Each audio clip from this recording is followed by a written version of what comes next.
Hi everyone.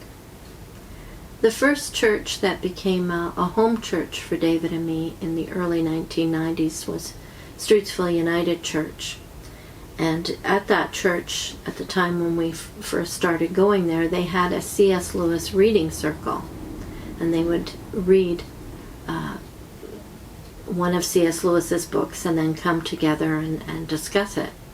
One of the ones they did when we first started going was this book, The Four Loves by C.S. Lewis. In this book, C.S. Lewis analyzes the Greek meanings around the four words that represent love. So he deals with the different aspects of those four loves. The natural loves, affection, storge, friendship bond, philia, sexual or romantic bond, eros, and then lastly, agape, or unconditional love. I do recall as a witness learning about agape love in the Bible, and I remember it being described as principled love, loving people because you should love them. But I do not remember it ever being described as unconditional love.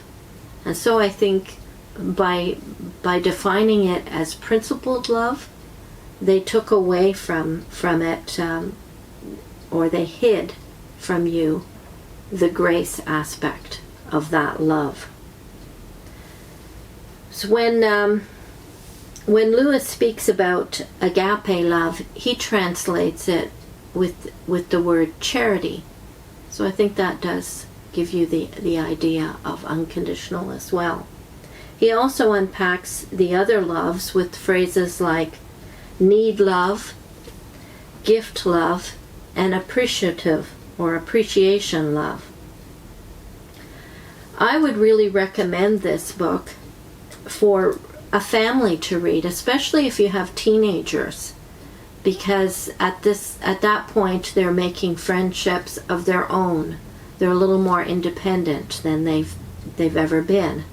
So Lewis's chapter on friendships would be very helpful, because the way he describes things is to help a person have a better understanding of what friendship is, to have a way of learning how to make friendships work, how they work, and how to choose friends in the best way, and how to understand people in friendships.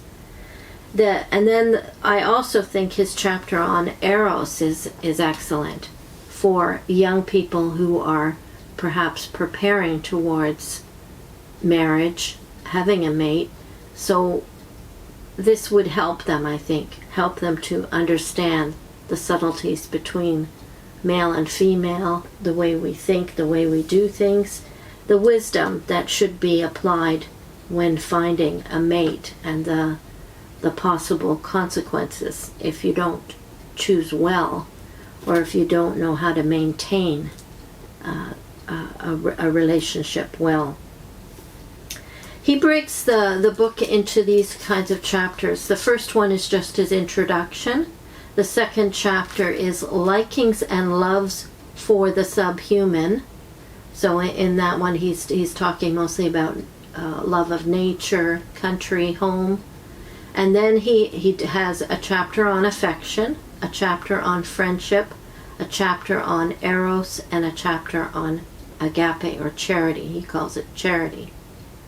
So I would really recommend this, reading this book, and I will go into some of the highlights that I found in the book in one of the next videos. I'm going to link to two videos. One was called Why This Former, and that's me, JW, loves C.S. Lewis. Was the first in a series that I did of C.S. Lewis's book, Mere Christianity. And the second one is C.S. Lewis, Classic Books Save Us from Present Prejudices.